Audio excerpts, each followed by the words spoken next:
ज्यों दर्पण प्रतिबिंब देखी आप दुहुन में सोए।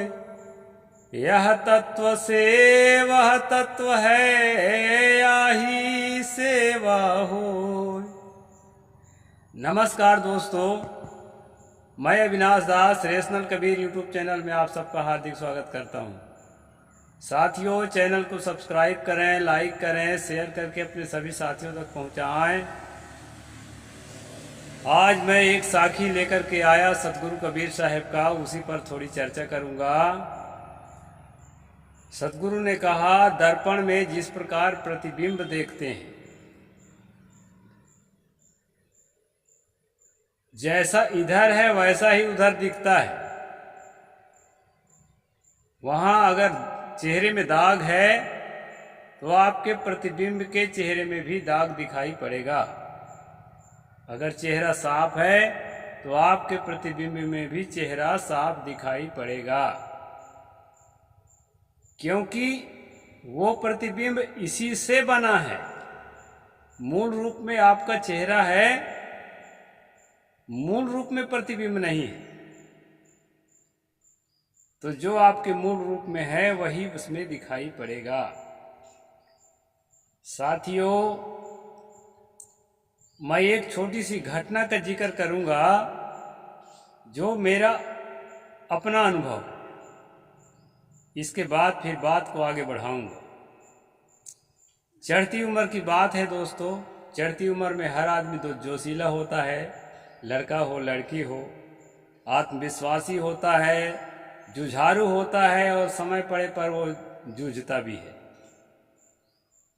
इसी प्रकार से कुछ बातों को लेकर के झगड़ा हुआ, और झगड़ा इतना बढ़ा कि लाठी डंडों का नौबत आ गई। संजोग ऐसा था कि हमारा जो विरोधी पक्ष था हमसे कमजोर था, हमारे लोग ज़्यादा मजबूत थे, तो चोटें उनको ज़्यादा आई। मार तो हम भी खाए, लेकिन हम लोगों को चोट कम आई। साथियों, हम लोग ताकत से तो मजबूत थे, लेकिन पकड़ में, नेतागिरी की पकड़ में, अफसरों के पकड़ में और धन संपत्ति के पकड़ में हमारा विरोधी पक्ष मजबूत था। और हुआ ये कि धारा 107(16) के तहत जो है FIR दर्ज कर दिया गया। साथियों, हम लोग जो है देहात में तुअर की खेती होती है, राहर की, अरहर, तुअर, राहर जो भी कहते हो आप, जिसके दाल खाते हैं, उसके बड़े बड़े पेड़ होते हैं। उन्हीं पेड़ों में जाकर के छिप गए तो बगल से एक कच्ची सड़क गई थी दोस्तों,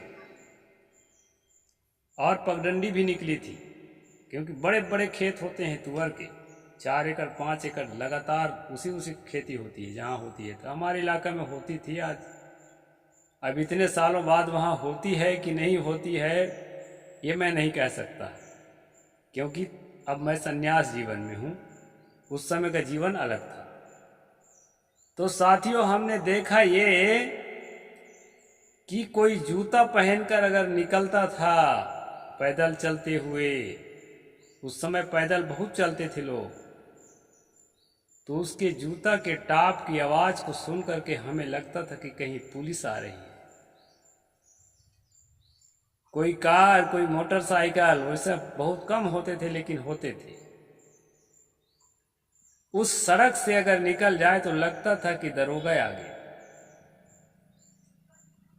तो इसके बाद दोस्तों अग्रिम जमानत करके फिर हम लोग प्रकट हो गए। और कुछ दिन बाद जो है कंप्रोमाइज भी कर लिए और दोबारा से बैर विरोध खत्म करके दोस्ती कर लिए।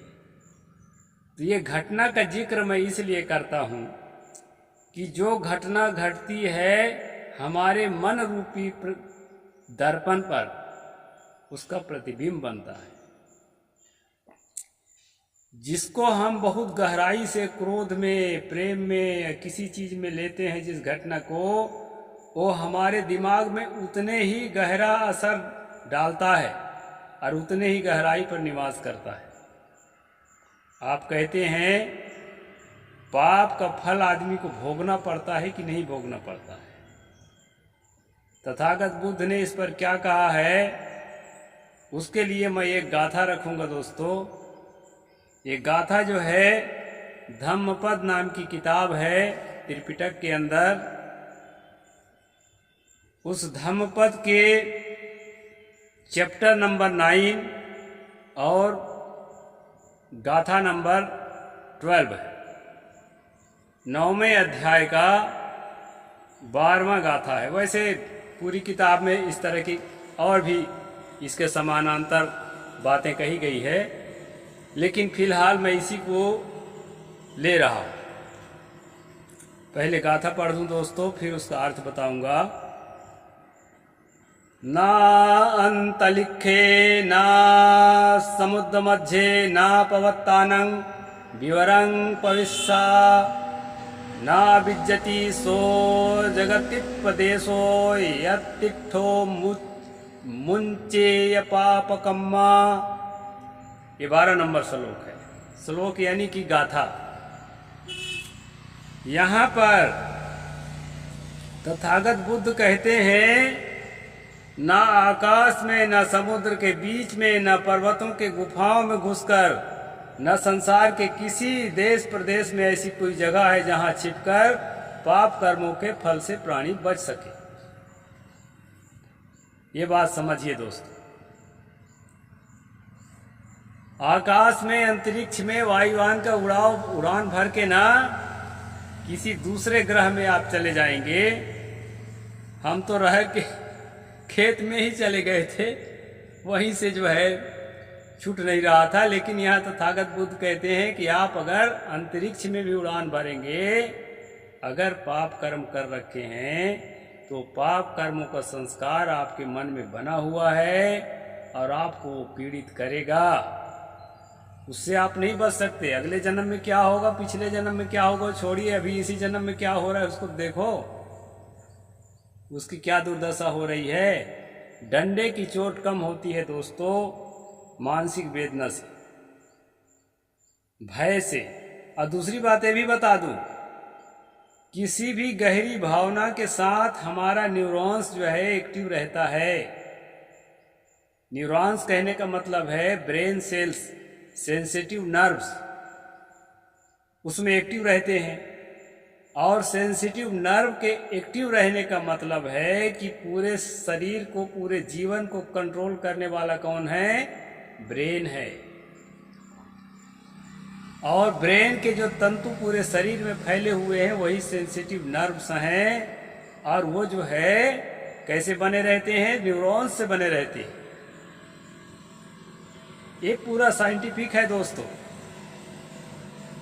आप पूरा शरीर का कंट्रोलर ही अव्यवस्थित है तो शरीर में कठिन कठिन व्याधि, कठिन कठिन रोग, कठिन कठिन स्थिति कैसे नहीं पैदा होगी, इस पर आप विचार करिए दोस्तों।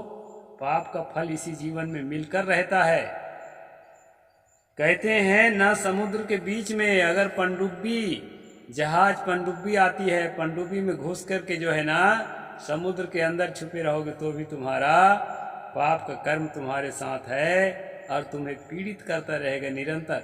अरे सामने वाले को तो एक झटके में पीड़ा दिया है तुमने, तुम्हें उसकी पीड़ा निरंतर झेलनी पड़ेगी और समय आने पर और भी झेलना पड़ेगा ब्याज में।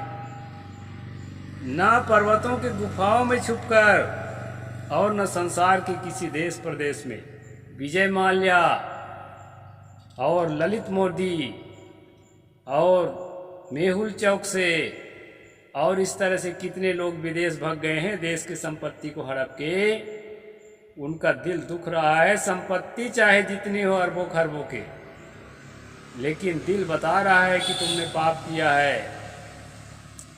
दोस्तों पाप का संस्कार कांटे की तरह जो है आपके अंदर अपना प्रभाव जमाता है और जो है वो आपको छोड़ता नहीं है। इस बात को तो धम्मपद के शुरुआत में ही पहले ही पंक्ति में कह दी गई है, पहला चैप्टर में यमक वग्गों में शुरुआत में ही ये बात आई है। मनोपुबंगमा धम्मा मनोसेठा मनोमया मनसा चेप दुष्ठेन भासति वा करोति वा ततो नंग दुखम मन्वेति चक्कं वा बहतो पदं। इसमें कहा है सभी कर्मों में मन पूर्वगामी और श्रेष्ठ है। सारे कर्म मनोमय हैं, जितने भी काम हम करते हैं मन से प्रेरित होते हैं।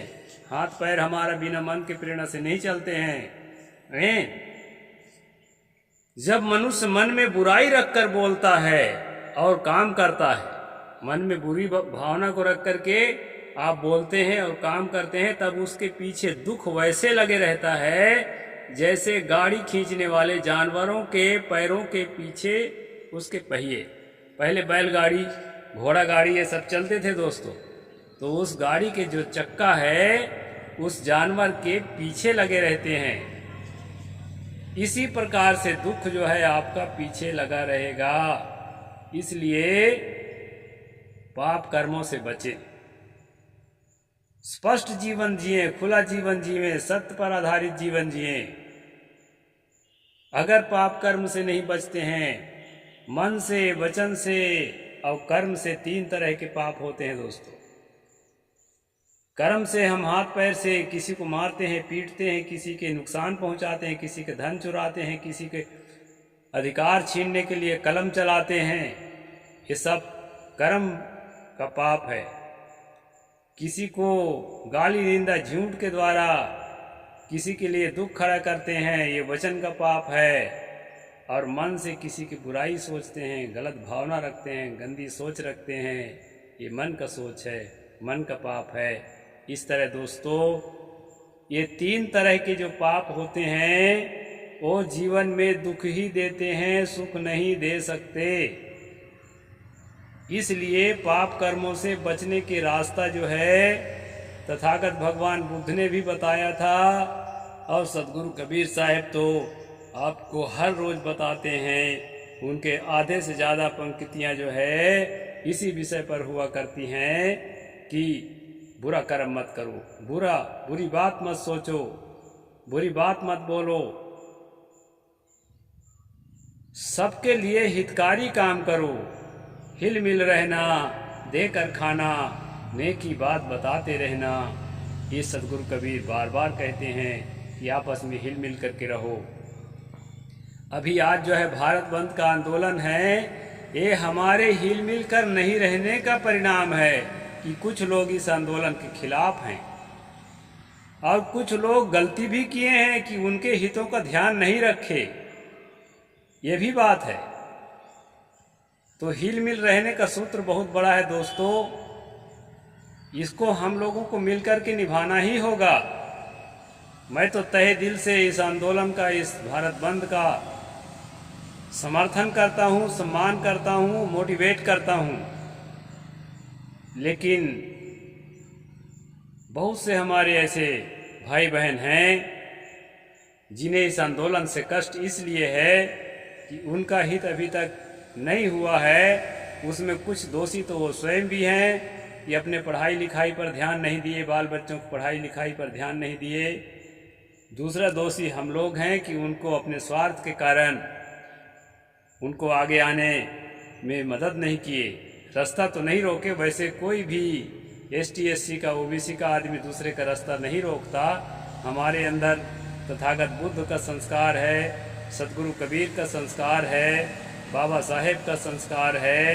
लेकिन दोस्तों मदद नहीं करते हैं। एक संस्कार हमको और जो है ग्रहण करना होगा और मोटिवेट करना होगा और सहयोग करना होगा ताकि हम हिल मिल कर रह सके। पूरा सभी लोग आपस में हिल मिल कर रह सकें। नहीं तो दुश्मन जो है, जहाँ हमारी तोड़ है वहीं दुश्मन जो है बेजोड़ है, तो अपनी ताकत जो है आजमाएगा। इसलिए साथियों सब एकता बना करके, हिल मिल करके, प्रेम के साथ किसी भी प्रकार के पाप कर्म, पाप वचन और पाप की सोच अपने अंदर में जगह न बनाने पाए, इसका ध्यान रखते हुए सेवा परोपकार में हमें लगना है। यही पुण्य कर्म है जो है हम एक दूसरे की भलाई करें, तभी इस देश में शांति, सौहार्दता, बंधुता, न्याय, करुणा, ये सब की स्थापना हो जाएगी दोस्तों। और हमारा देश सचमुच बुद्धमय है, सचमुच कबीरमय है, ये हम अनुभव करने लगेंगे। तो आज मैं इतना ही कहूँगा। साहिब बंदगी, जय जोहार, नमो बुद्धाय, जय संविधान।